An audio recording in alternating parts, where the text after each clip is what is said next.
ডিপ্লোমাধারীদের সহিংস আন্দোলনের বিপক্ষে বুয়েট শিক্ষার্থীদের বিবৃতি। আপনারা জানেন, প্রকৌশল অধিকার আন্দোলনের ব্যানারে আমরা দীর্ঘ 6 মাস ধরে দেশের সকল প্রকৌশল বিশ্ববিদ্যালয়ের শিক্ষার্থীরা আমাদের 3 দফা দাবি আদায়ের লক্ষ্যে আন্দোলন করে যাচ্ছি।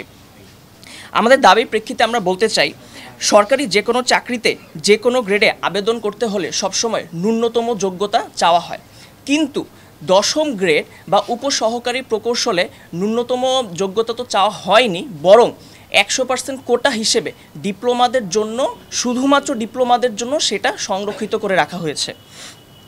শুধু তাই নয়, 10ম গ্রেড থেকে প্রমোশন নিয়ে এই ডিপ্লোমাধারীরা আবার 9ম গ্রেডে যায়, যেখানে 9ম গ্রেড বা সহকারী প্রকৌশলী পদের ন্যূনতম যোগ্যতা হওয়া উচিত বিএসসি ডিগ্রি।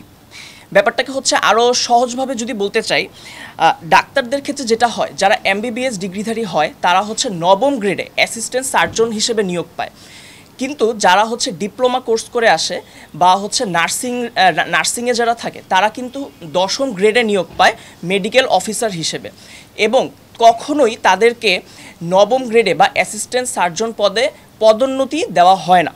আপনারা চিন্তা করুন যে নার্স কিংবা ডিপ্লোমাধারীদের যদি 10ম গ্রেড থেকে 9ম গ্রেডে অ্যাসিস্ট্যান্ট সার্জন পদে নিয়োগ দেওয়া হতো, তাহলে আসলে কি অবস্থাটা দাঁড়াইতো।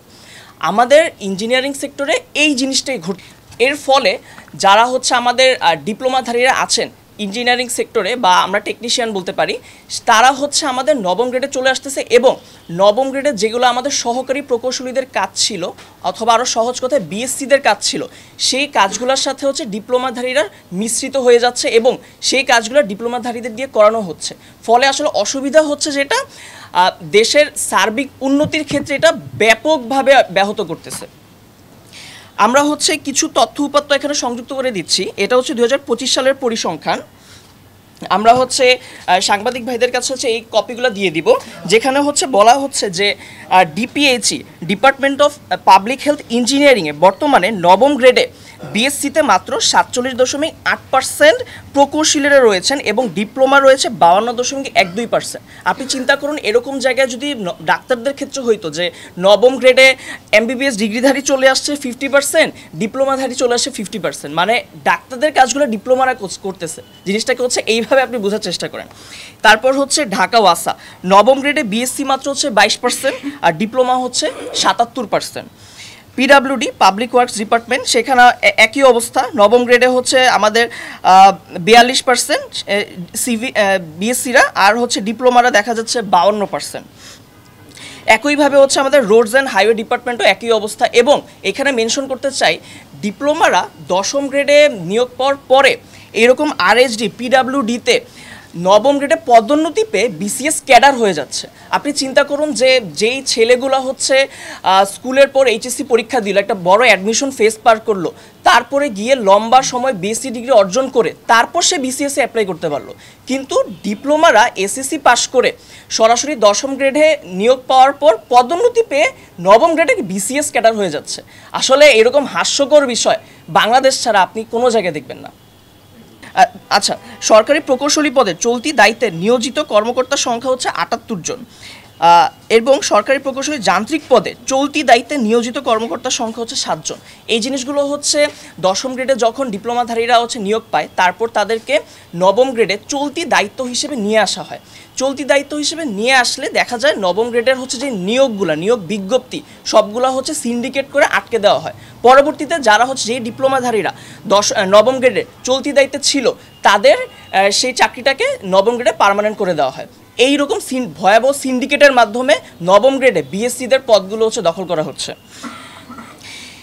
এই বৈষম্যের প্রেক্ষিতে আমাদের প্রকৌশল আন্দোলনের 3 দফা দাবি ছিল, যেখানে আমাদের প্রথম দাবি ছিল ইঞ্জিনিয়ারিং 9ম গ্রেড বা সহকারী প্রকৌশলী ও সমমান পদে প্রবেশের জন্য সবাইকে নিয়োগ পরীক্ষায় উত্তীর্ণ হতে হবে, এবং আপনার প্রিয় কাপড়ের যত্নে এলো এনজাইম সমৃদ্ধ Arik silver wash detergent powder, 500 গ্রাম মাত্র 70 টাকা। প্রিমার্ক। ন্যূনতম বিএসসি ইঞ্জিনিয়ারিং ডিগ্রিধারী হতে হবে।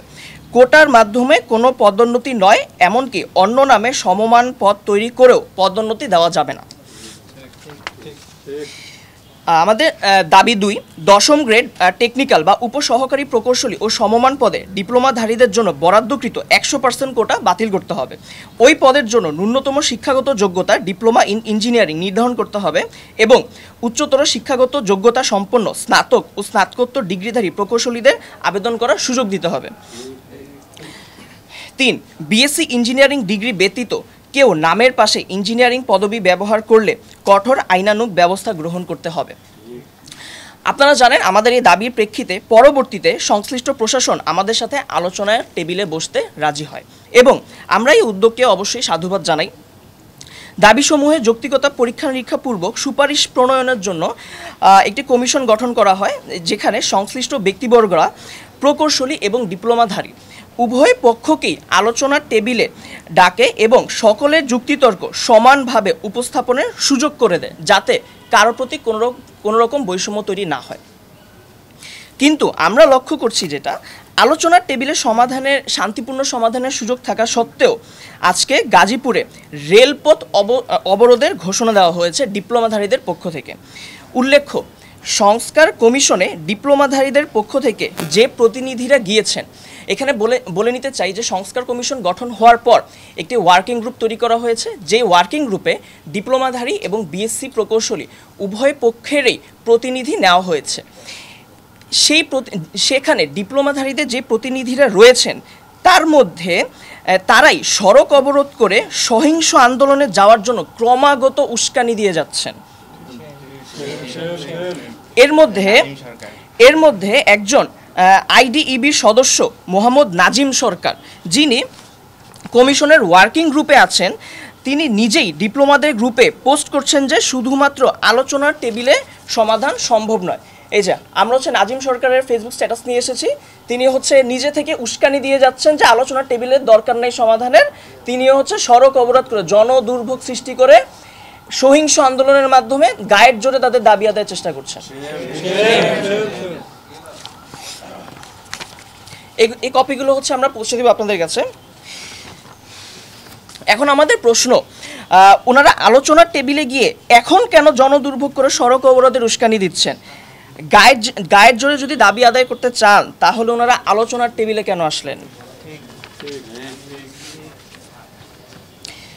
আলোচনার টেবিল ছেড়ে সড়ক ও রেলপথ অবরোধ কোনো যৌক্তিক সমাধান হতে পারে না। এগুলো শুধুই বিশৃঙ্খলা তৈরির পায়তারা এবং আমরা এসব কর্মসূচিকে গভীর ষড়যন্ত্র হিসেবে দেখছি, যা প্রথাগত আন্দোলনকে ভিন্ন পথে নিয়ে যাচ্ছে। এছাড়াও আইডিইবি সদস্য মোহাম্মদ ইউনুস, যিনি কমিশনের ওয়ার্কিং গ্রুপে রয়েছেন, ইনি মোহাম্মদ ইউনুস, তিনি একজন চিহ্নিত আওয়ামী লীগের দোসর এবং 5 আগস্টের আগে বঙ্গবন্ধু ডিপ্লোমা প্রকৌশলী পরিষদের সদস্য ছিলেন। এই কপিগুলো আমরা প্রিন্ট আউট নিয়ে এসেছি তার ফেসবুক প্রোফাইল থেকে, যিনি এখানে তিনি একটি প্রথমত তার ফেসবুক প্রোফাইলে তিনি বাংলাদেশ ছাত্রলীগ এটা ইউজ করেন। দ্বিতীয়ত আমরা একটা জিনিস দেখাতে চাই যে তিনি 5 আগস্টের আগে কি লিখেছেন তার ফেসবুক প্রোফাইলে একটি কমেন্টে, ছাত্রলীগ একটি আদর্শের নাম, যে সংগঠনটি মুক্তিযুদ্ধের চেতনা লালন করে দেশমাতৃকার সেবায় সদা জাগ্রত। এবং সেখানে তিনি এই কথাটিও বলেছেন, কুকৃতি ব্যক্তি করেছে, সংগঠন নয়। আপনারা জানেন আবরার ফাহাদ আমাদের যিনি বড় ভাই শহীদ হয়েছেন ছাত্রলীগের নির্মমভাবে, ছাত্রলীগরা তাকে মৃত্যুর দিকে ঠেলে দিয়েছে, তাকে হত্যা করেছে এবং সেই ছাত্রলীগেরই একজন, সেই ছাত্রলীগ এবং আওয়ামী লীগের দোসর এই যে মোহাম্মদ ইউনুস, যিনি কিনা ওয়ার্কিং কমিটিতে ডিপ্লোমাদেরই নিয়োজিত, ডিপ্লোমারাই তাকে নিয়োজিত করেছেন ওয়ার্কিং কমিটিতে তাদের প্রতিনিধি হিসেবে। তিনি একজন ছাত্রলীগের সরাসরি দোসর এবং আওয়ামী লীগের সরাসরি দোসর। আমাদের প্রশ্ন ডিপ্লোমাধারীদের কাছে, তারা কিভাবে এই রকম একজন স্বৈরাচারের দোসরকে তাদের প্রতিনিধি হিসেবে অন্তর্ভুক্ত করে? এই সব কিছু মিলিয়ে আলোচনার টেবিল ছেড়ে যারা সড়ক অবরোধ করে দেশের নৈরাজ্য তৈরির উস্কানি দিচ্ছে, তাদের আসল উদ্দেশ্য ও এজেন্ডা কি সেগুলো খতিয়ে দেখা দরকার এবং সবাইকে এই বিষয়ে সজাগ দৃষ্টি রাখার আহ্বান জানানো হচ্ছে। অযথা রেলপথ অবরোধ করে সাধারণ জনগণের দুর্ভোগ সৃষ্টি করলে আমরা সংশ্লিষ্ট প্রশাসনকে আইনানুগ ব্যবস্থা নেওয়ার দাবি জানাচ্ছি। ঠিক, সর্বোপরি আমরাও চাইলে 80 লাখ শিক্ষার্থী নিয়ে দাবি আদায়ের জন্য রাজপথে নামতে পারতাম, কিন্তু আমরা বিশ্বাস করি যৌক্তিক দাবি আদায়ের জন্য গায়ের জোর খাটিয়ে সাধারণ মানুষকে জিম্মি করে রাস্তা অবরোধ করার প্রয়োজন নেই। যৌক্তিক দাবি জানালে সংশ্লিষ্ট কর্তৃপক্ষ নিজ উদ্যোগে তা আমলে নিয়ে ব্যবস্থা গ্রহণ করবে।